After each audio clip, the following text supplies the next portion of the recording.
بسم اللہ الرحمن الرحیم۔ السلام علیکم ورحمۃ اللہ وبرکاتہ۔ نحمدہ ونصلی علی رسولہ الکریم، اما بعد۔ حضور صلی اللہ علیہ وآلہ وسلم کا یہودی طبیب سے علاج کیوں کروایا گیا؟ کیا اس زمانے میں صرف یہودی ہی علاج معالجہ کیا کرتے تھے؟ کیا اس وقت کوئی مسلمان طبیب نہیں تھا کہ اس سے رسول اللہ صلی اللہ علیہ وآلہ وسلم کا علاج کروایا جاتا؟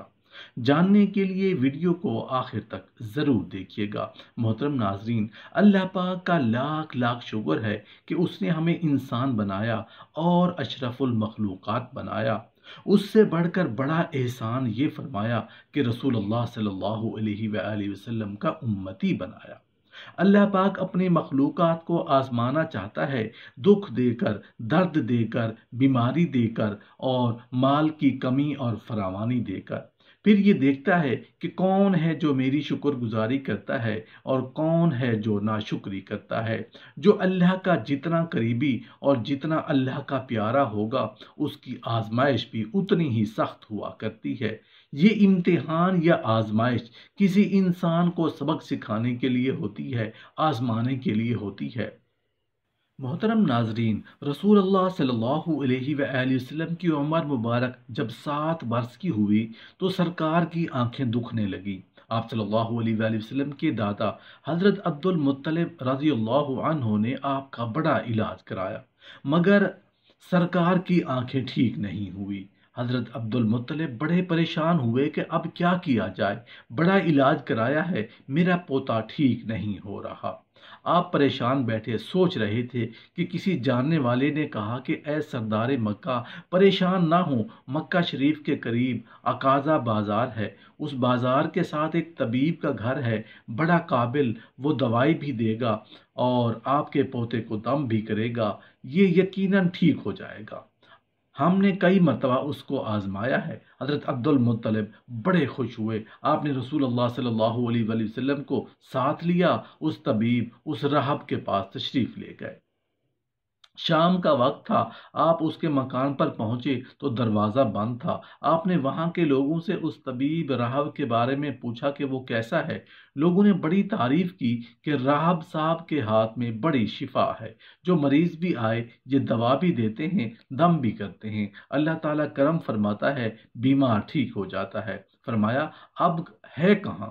لوگوں نے کہا حضور ہے تو گھر پر، اب دروازہ نہیں کھلے گا۔ فرمایا کیوں؟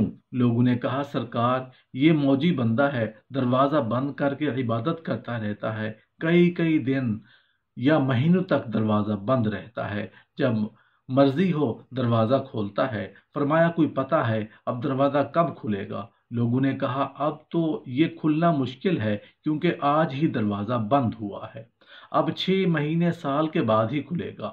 حضرت عبد المطلب بڑے پریشان ہوئے کہ اب کیا ہوگا۔ اچانک راہب کے مکان میں زلزلہ آیا، دیواریں ہلنے لگی، چھت لرزنے لگی، قریب تھا کہ اس طبیب، اس راہب کا مکان گر جاتا۔ وہ راہب مکان کے نیچے آ جاتا اور فوراً دروازہ کھول کر باہر نکل آیا۔ جب وہ باہر آیا تو اس نے حضرت عبد المطلب کو پہچان لیا کہ یہ مکے کے سردار ہیں۔ راہب نے کہا سرکار کیسے آنا ہوا؟ عبد المطلب رضی اللہ عنہ نے فرمایا یہ میرا پوتا بیمار تھا، آنکھیں ٹھیک نہیں ہو رہی، سنا ہے آپ دوا بھی دیتے ہیں، دم بھی کرتے ہیں، مہربانی کوئی دوائی اور دم بھی کر دو تاکہ یہ ٹھیک ہو جائے۔ راہب نے جب سرکار مدینہ صلی اللہ علیہ وآلہ وسلم کے چہرہ انور کو دیکھا تو دیکھتا ہی رہ گیا۔ پھر کمرے میں گیا، غسل کیا، نئے کپڑے پہنے، خوشبو لگائی، پھر ایک آسمانی صحیفہ کے چند اوراق اٹھا لایا، سرکار کے پاس آ کر دیکھنے لگا، کبھی اپنی کتاب دیکھتا، کبھی واللیل کی زلفوں کو دیکھتا، سارے اوراق بھی دیکھے، کملی والے کو سر سے لے کر پاؤں تک بھی دیکھا، پھر قدموں میں گر کر کہنے لگا اے محمد مصطفیٰ صلی اللہ علیہ وآلہ وسلم، میں گواہی دیتا ہوں کہ آپ اللہ تعالیٰ کے آخری رسول ہیں، آپ کے بعد کوئی نبی نہیں آئے گا۔ سبحان اللہ، عظمت مصطفیٰ صلی اللہ علیہ وآلہ وسلم پر قربان، ابھی اعلان نبوت فرمایا نہیں لیکن راہب پہلے کلمہ پڑھ کر گواہی دے رہا ہے۔ حضرت عبدل مطلب رہاب کی بات سن کر بڑے خوش ہوئے، پھر فرمایا رہاب صاحب جس کام کے لیے حاضر ہوا ہوں وہ جلدی کریں۔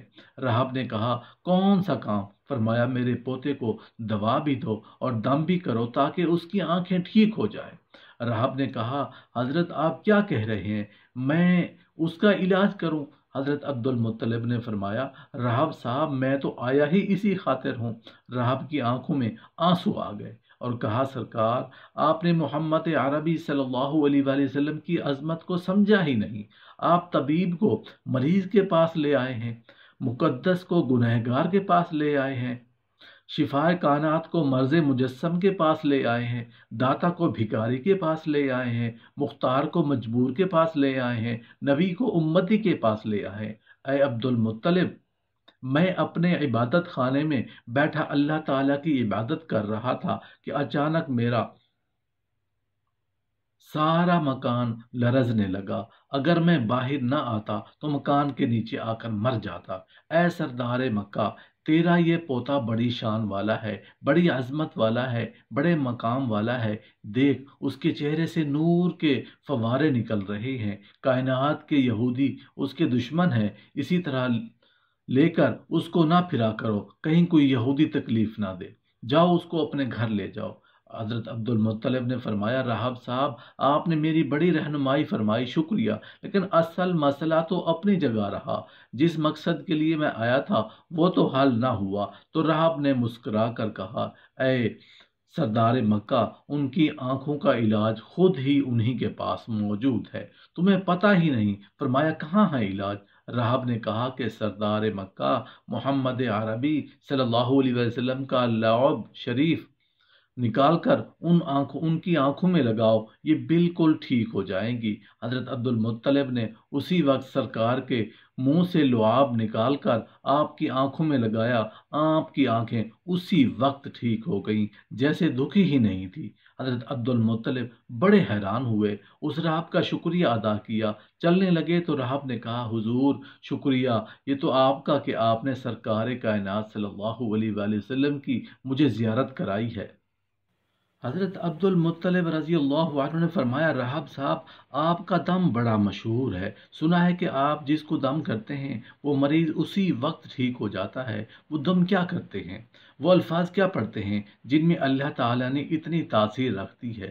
رہاب مسکرا پڑا، مسکرا کر کہا حضور جب مریض میرے پاس آتا ہے تو میں اللہ تعالیٰ کی بارگاہ میں ہاتھ اٹھا کر کہتا ہوں یا اللہ تجھے آخری نبی کی عظمت کی قسم، تجھے اس کے پیار کا واسطہ، اس کی محبوبیت کا واسطہ اس بیمار کو شفا دے دے۔ پھر میں مریض پر دم کرتا ہوں، اللہ تعالیٰ بیمار کو شفا دیتا ہے۔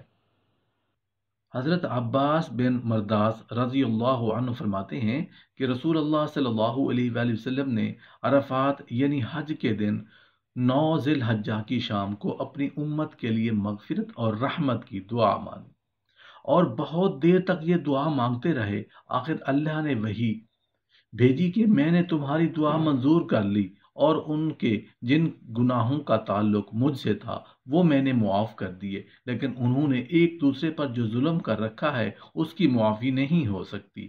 اس پر رسول اللہ صلی اللہ علیہ وآلہ وسلم نے غایت شفقت کی وجہ سے عرض کیا اے رب تو یہ کر سکتا ہے کہ مظلوم کو اس ظلم سے بہتر بدلہ اپنے پاس سے دے دے اور ظالم کو معاف فرما دے۔ اس شام کو تو اللہ نے یہ دعا قبول نہ فرمائی، البتہ مزدلفہ کی صبح کو رسول اللہ صلی اللہ علیہ وآلہ وسلم نے یہ دعا پھر مانگنی شروع کی تو اللہ نے قبول فرما لی اور فرمایا چلو ظالموں کو بھی معاف کر دیا۔ اس پر رسول اللہ صلی اللہ علیہ وآلہ وسلم مسکرانے لگے تو بعض صحابہ نے عرض کیا یا رسول اللہ صلی اللہ علیہ وآلہ وسلم تہجد کا وقت ہے، آپ اس وقت تو مسکرایا نہیں کرتے، کیوں مسکرا رہے ہیں؟ فرمایا میں اس وجہ سے مسکرا رہا ہوں کہ جب اللہ کے دشمن ابلیس کو پتا چلا کہ اللہ تعالیٰ نے ظالم امتیوں کے بارے میں بھی میری دعا قبول کر لی ہے تو وہ ہلاکت اور بربادی پکارنے لگا اور سر پر مٹی ڈالنے لگا، اسے دیکھ کر میں مسکرا رہا تھا۔